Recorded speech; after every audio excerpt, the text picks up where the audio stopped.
ہماری برادری وہی ہے جس برادری میں حضرت بلال حبشی شامل ہے، حضرت صہیب رومی اور عمار یاسر شامل، وہ ہماری برادری ہے، ایک ہوں مسلم حرم کی پاسبانی کے لیے۔ اللہ توفیق عطا فرمائے۔ پھر اس سے آگے آیت نمبر 37 سے یہ مسئلہ بیان ہوا ہے کہ جو منہ بولا بیٹا ہے وہ حقیقی بیٹے کے حکم میں نہیں ہوتا، وہ حقیقی بیٹے کے حکم میں نہیں ہوتا۔ وہ میں پیچھے بھی بتا چکا ہوں، ہوا یہ تھا کہ ایک منہ بولے بیٹے نے طلاق دی تھی، تو نبی کریم علیہ السلام کے وہ منہ بولے بیٹے تھے، تو ان کی زوجہ سے حضور نے نکاح کرنا چاہا۔ لوگوں نے کہا کہ یہ تو یہ والا معاملہ ہے، تو فرمایا وہ جو منہ بولا بیٹا ہے وہ منہ بولا بیٹا ہی ہوتا ہے۔ مجھ سے ایک دفعہ ایک دوست نے سوال پوچھا تھا کہ منہ بولی جو بہن ہوتی ہے تو بھئی وہ غیر محرم ہوتی ہے، منہ بولی بہن غیر، منہ بولی ماں جو ہوتی ہے نا، ایک تو یہ ہے کہ وہ کہولا کی عمر کو پہنچ جائے، اس نے بچہ چھوٹا سا لے کے پالا ہو، وہ معاملہ اور ہے، لیکن ہمارے ہاں جس طرح رشتے نہیں بن جاتے، جو اصل بہن ہوتی ہے اس کا پتہ ہی کوئی نہیں، بھائی جس کو اللہ رسول نے تیری بہن بنایا تجھے وہ پسند کیوں نہیں، اور جس کو رب کریم نے تیرے لیے رشتہ بنایا ہے تجھے وہ رشتہ قبول کیوں نہیں۔ اللہ تبارک و تعالی حقیقی مفہوم کی طرف ہماری توجہ لگائے، اسی میں ہمارا فائدہ ہے۔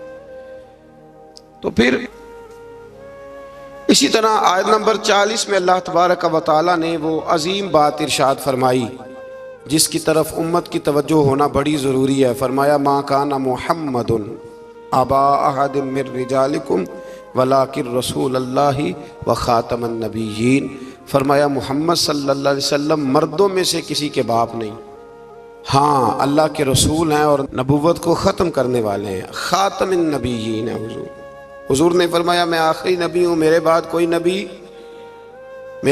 نبی ضرورت بھی کوئی نہیں، اس لیے کہ میرے نبی نے کمی چھوڑی کوئی نہیں، ضرورت ہی کوئی نہیں، حاجت ہی کوئی نہیں، ضرورت ہی کوئی نہیں۔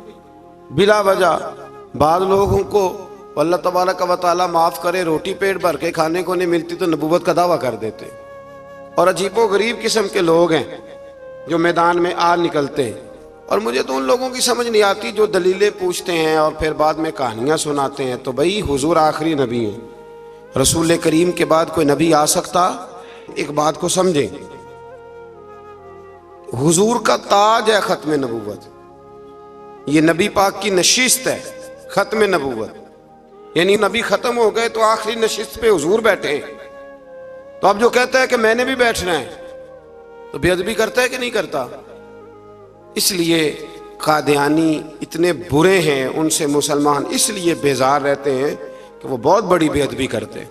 وہ نبی کریم علیہ السلام کے بعد کسی کو ذلی اور کسی کو بروزی نبی مانتے ہیں، بھئی رسول کریم پر نبوت ختم ہو گئی، اور نبی کریم علیہ السلام فرماتے ہیں میرے بعد کوئی نبی، فرمایا اگر کوئی ہو سکتا ہوتا نا تو خطاب کا بیٹا عمر ہوتا، جن میں صفتیں ہیں لیکن جو ہو سکتے تھے جب وہ نہیں ہوئے، جو ہو سکتے تھے تو ایک کانا آدمی، وہ کانا تھا مرزا، ایک آنکھ سے کانا تھا، اور عجیب اس کے باتیں تھیں، بڑے بڑے عجیب اس کو امراض تھے، اس نے اٹھ کے دعویٰ کر دیا۔ تو بڑے بڑے عجیب لوگ ہیں نا، ماننے والے تو شیطان کو بھی مانتے جاتے ہیں، معاذ، ماننے والے تو سب کو مل جاتے۔ اللہ تبارک و تعالی ہمیشہ حق پر استقامت عطا فرمائے۔ پھر اس سے آگے نبی کریم صلی اللہ علیہ وسلم کی کچھ اور صفات کا بیان ہے۔ اللہ کریم نے فرمایا یا ایھا النبی انا ارسلناک شاہدا ومبشرا ونذیرا، اے محبوب بے شک ہم نے آپ کو بھیجا ہے گواہ بنا کر، خوشخبری دینے والا بنا کر، ڈر سنانے والا بنا کر، وداعیا الی اللہ باذنہ، اور ہم نے آپ کو اللہ کی طرف بلانے والا بنا کے بھیجا ہے، وہ بھی اللہ کے حکم سے، وسراجا منیرا، اور ہم نے آپ کو چمکتا ہوا آفتاب بنا کے بھیجا ہے۔ تو نبی کریم علیہ السلام کو اللہ نے یہ صفات عطا فرمائی ہیں، شانیں عطا فرمائی ہیں۔ ایک بات آپ یہاں رک کے ذرا سوچئے گا، کچھ لوگ کہتے ہیں جی شان مصطفیٰ کا جلسہ کرنے کی کیا ضرورت، معراج مصطفیٰ، میلاد مصطفیٰ، آپ سیدھا سیدھا نماز روزے کی بات بتائیں، شان بیان کرنا کیوں ضروری ہے؟ یہ بہت بڑا مسئلہ ہے۔ بعض لوگ کہتے ہیں جی آپ سیدھا سیدھا کہیں کہ حضور نے فرمایا سچ بولو، کھری بات کرو اور دیانتدار. یہ آپ کیا حضور شان بڑی تھی، عظمت بڑی تھی، تو بھائی ان آیات میں اللہ کیا بیان کر رہا ہے؟ کہا میرا محبوب نذیر بھی ہے، بشیر بھی ہے، سراج منیر بھی ہے. یہ ساری صفتیں اللہ نے قرآن میں بیان کی، اور ایک جگہ پہ نہیں، درجنوں جگہ پہ واضح آیات میں. ویسے تو سارا ہی قرآن حضور کی تعریف ہے، اور یہ میں نہیں کہہ رہا، یہ حضرت عائشہ صدیقہ فرماتی کانا خلقہ القرآن. فرمایا اگر تم نے حضور علیہ السلام کے اخلاق دیکھنے ہو تو قرآن پڑھ لو.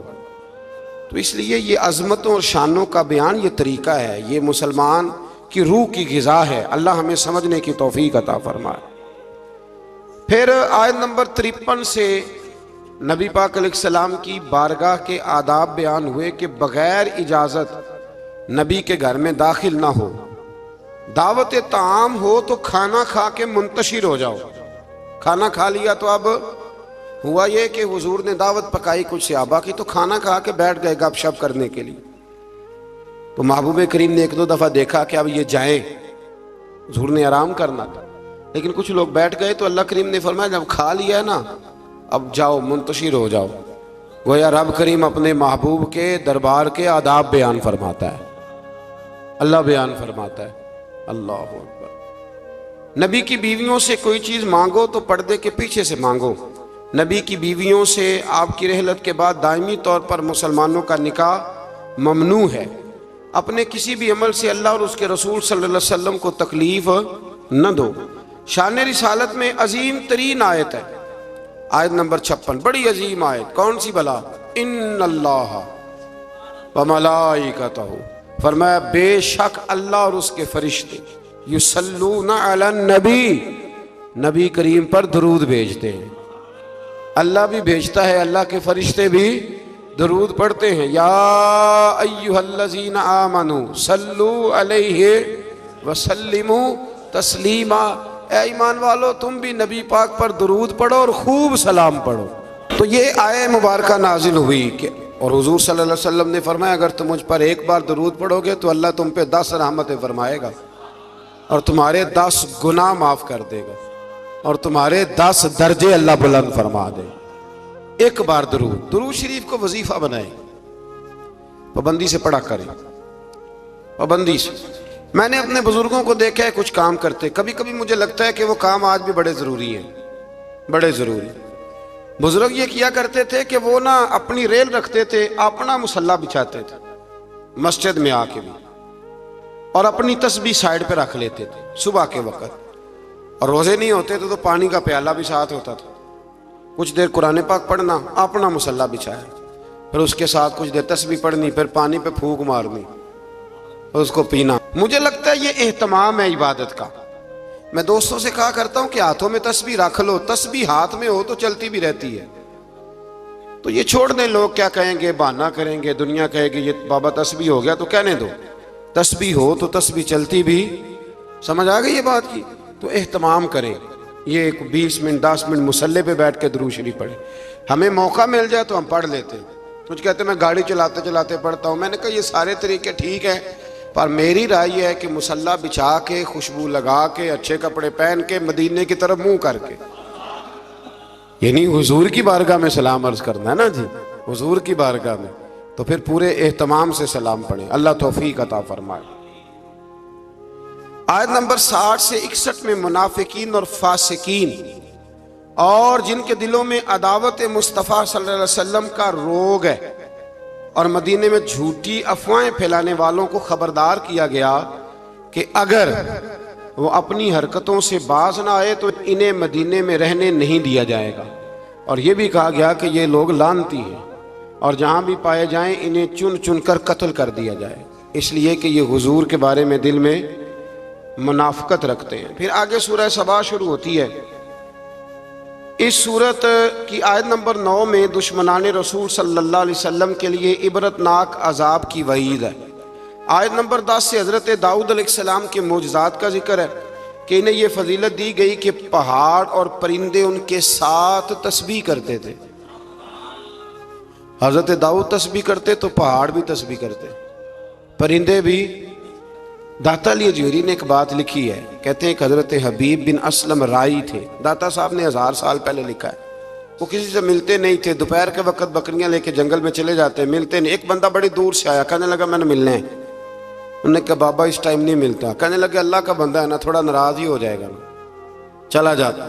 کہتے میں پہاڑ کے پیچھے گیا تو میں نے عجیب نظارہ دیکھا کہ بابا جی مصلی پہ بیٹھے ہیں اور ایک بھیڑیا ان کی بکریاں چرا رہا ہے۔ بھیڑیا وہ کھایا کرتا تھا، آج چرا رہا ہے۔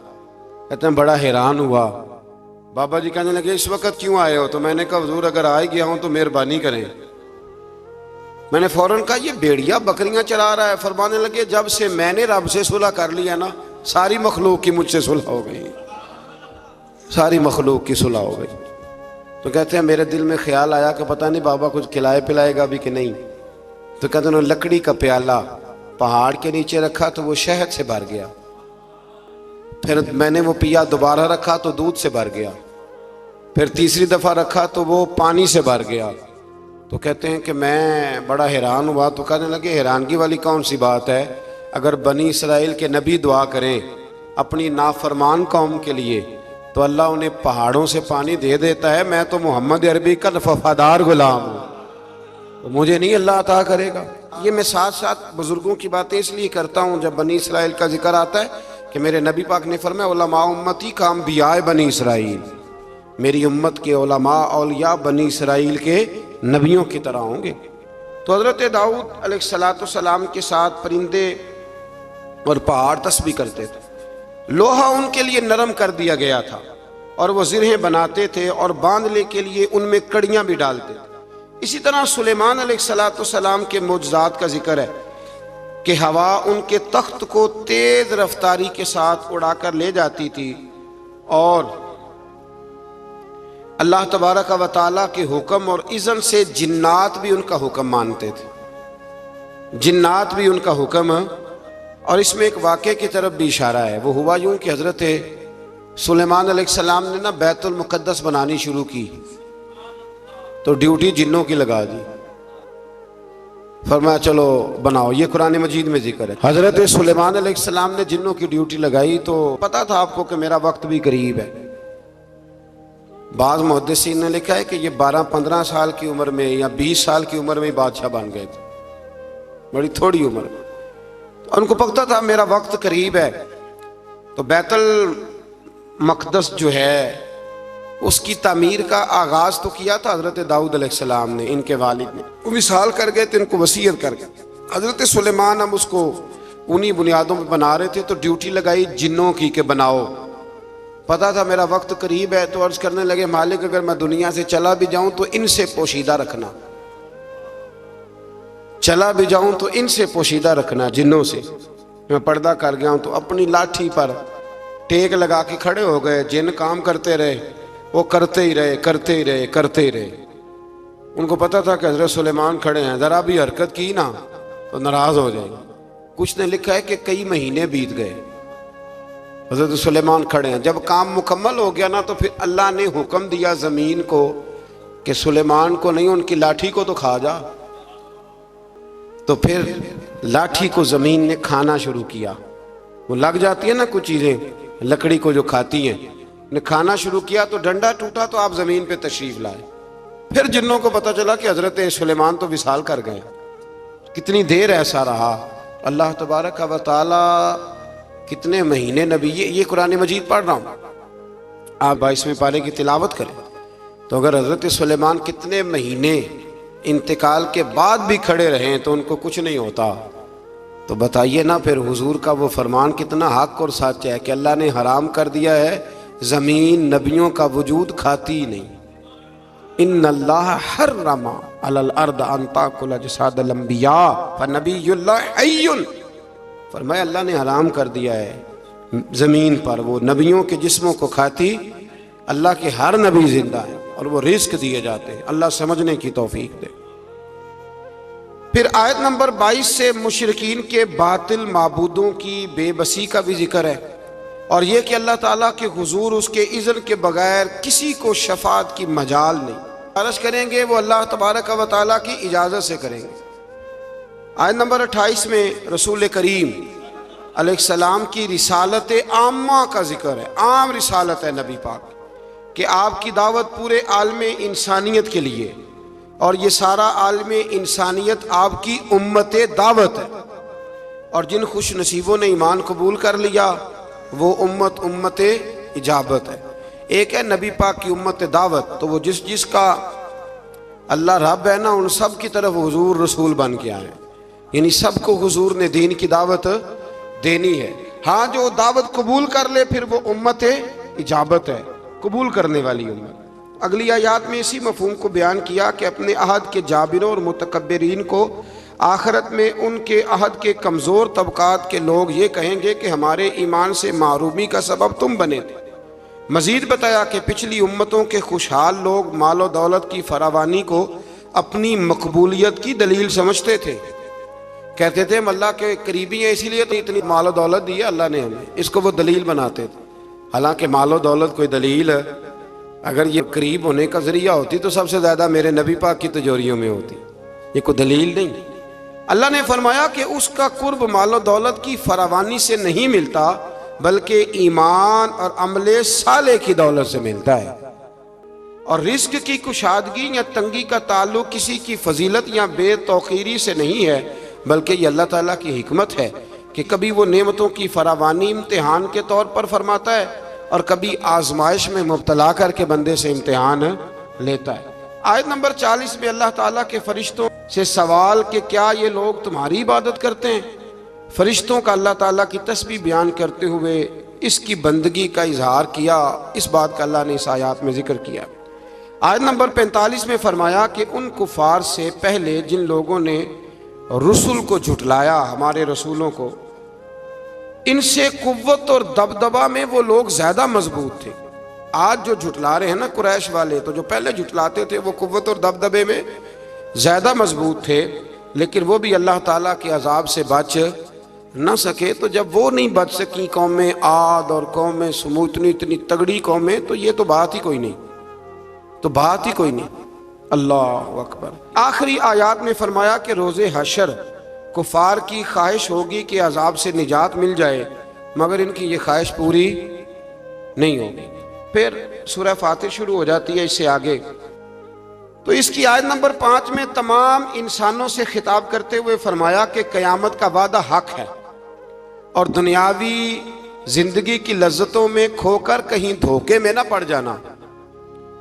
اور شیطان تمہارا دشمن ہے، اس لیے تم بھی اسے اپنا دشمن ہی سمجھو. اس سے جرانے لگانے کی ضرورت، اس سے دوستیاں نہ کرتے پھر اس کے لیے تیاری نہ کرو. یہ رمضان کے آخری دن شروع ہو جاتے ہیں تو ہمارے بچے موٹر سائیکلیں تیار کرنی شروع کر دیتے، یعنی عین رمضان میں. مجھے کچھ لوگ کہتے ہیں کہ یہ عید والے دن بڑی طوفان بدتمیزی ہوتی ہے، تو میں کہتا ہوں کہ اللہ تعالیٰ ہمیں معاف کرے، ہوتی عید والے دن ہے پر اس کی تیاری رمضان میں ہوتی ہے. تو کتنا بڑا جرم ہے، یعنی ادھر چاند رات کا اعلان ہوگا تو ادھر تماشا لگ جائے. ہمیں احتیاط کرنی چاہیے. حضور علیہ السلام نے فرمایا تو یہ جو چاند رات ہوتی ہے نا، یہ تو مزدور کو مزدوری ملنے کا وقت ہوتا ہے. تو لوگ ہیں کہ وہ کھیل کود میں لگ جاتے ہیں. اللہ سمجھنے کی توفیق دے. آیت نمبر 9 سے 13 تک ایک بار پھر اللہ تعالیٰ کی قدرت کے تحت بارش کے نظام کا ذکر ہے. انسان کو اس کے جوہر تخلیق کی طرف متوجہ کیا گیا تاکہ سرکشی کا شکار نہ ہو، اور وہ یہ کہ مادہ کے پیٹ میں حمل کو بھی اللہ جانتا ہے، اور یہ کہ کس کی عمر میں درازی ہے یا کس کی عمر میں کمی ہے وہ سب اللہ نے کتاب تقدیر میں لکھ دیا ہے. آیت نمبر 12 سے فرمایا کہ میٹھے اور کھارے پانی کے سمندر برابر نہیں ہوتے. میٹھے اور کھارے پانی کے سمندر برابر نہیں ہوتے، لیکن فرمایا سب سمندروں سے تمہیں مچھلی کا تازہ گوشت ملتا ہے، پانی جیسا بھی ہو، اور تم ان سے پہننے کے زیور بھی نکالتے ہو، اور کشتیاں پانی کو چیرتی ہوئی چلی جاتی ہیں. نظام لیل و نہار اور شمس و قمر اسی کے حکم کے تابع ہیں، اسی کے حکم کے. یہ چاند سورج اگر کسی انسان کے قبضے میں ہوتے تو کب سے اختلاف ہو گیا ہوتا. کوئی کہتا ادھر سے نکل، کوئی کہتا کم از کم جو حکومت بدلتی وہ تو ضرور بدلتی ایک دفعہ. پچھلے لایا ہے لہذا معاذ اللہ ہم نہیں چلنے دیں گے. اللہ نے فرمایا یہ اللہ کے تابع ہے. رات دن کا آنا بھی اللہ کے، اور نظام شمس و قمر بھی اللہ کا۔ آیت نمبر 18 میں بتایا کہ کوئی بوجھ اٹھانے والا دوسرے کا بوجھ نہیں اٹھائے گا، یعنی ہر ایک کو اپنے اپنے عمل کا جواب دینا ہوگا، اور جو تزکیہ اور تقوی اختیار کرے گا تو اس کا فائدہ اسی کو پہنچے گا۔ پھر فرمایا اندھا اور دیکھنے والا، ظلمت اور نور، سایہ اور دھوپ، زندہ اور مردہ لوگ برابر ہو سکتے نہیں۔ یہاں کفار اور منکرین کو اندھے، ظلمت، دھوپ اور مردے سے تشبیہ دی گئی، اور گویا اللہ کریم نے اہل ایمان کو آنکھوں والا کہا، نور والا کہا، سائے والا کہا، اور فرمایا یہ ہیں وہ جو زندہ ہیں۔ کافر زندہ رہ کے بھی زندہ، اقبال نے کہا تھا زندگی زندہ دلی کا نام ہے، اور مردہ دل کیا خاک جیا کرتے، تو دل زندہ ہو تو پھر ہر شے۔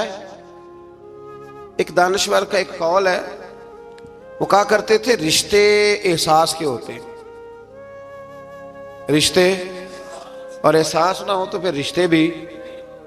آپ کو پتہ ہے نا، بہن کا اگر خیال آ گیا تو پھر بہن ہے، لیکن اگر بھائی کہے کہ نہیں جی میرے بہنوئی نے ضائع بڑے کیے ہیں پیسے، وہ تو سارا اس خاندان کو چلا جائے گا تو میں بہن کے بچوں سے، تو یہ احساس ختم ہو گیا۔ تو فرمایا کہ یہ زندہ رہتا ہے، جو مومن ہوتا ہے، مومن زندہ ہوتا ہے، کافر مردہ ہوتا ہے، اس لیے کہ اس کا دل مردہ ہوتا ہے۔ اللہ تعالیٰ نے ان آیات میں یہ بھی بتایا کہ حجت الہیہ قائم کرنے کے لیے ہر قوم کی طرف نذیر یعنی روشن دلائل اور الہامی کتابیں دے کے نبی اور رسول بھیجے گئے، لیکن ہر دور میں پیغام حق کو جھٹلانے والے موجود رہے۔ آیت نمبر 27 میں فرمایا کہ ایک پانی سے مختلف رنگوں کے پھلوں، ایک ہی پہاڑی سلسلے سے مختلف رنگوں کے پہاڑ، ایک نوع انسانی سے مختلف رنگوں کے لوگ، اور چار پایوں اور جانوروں کو مختلف رنگوں میں پیدا کرنا، یہ اللہ تعالیٰ کی وحدانیت کی دلیل ہے۔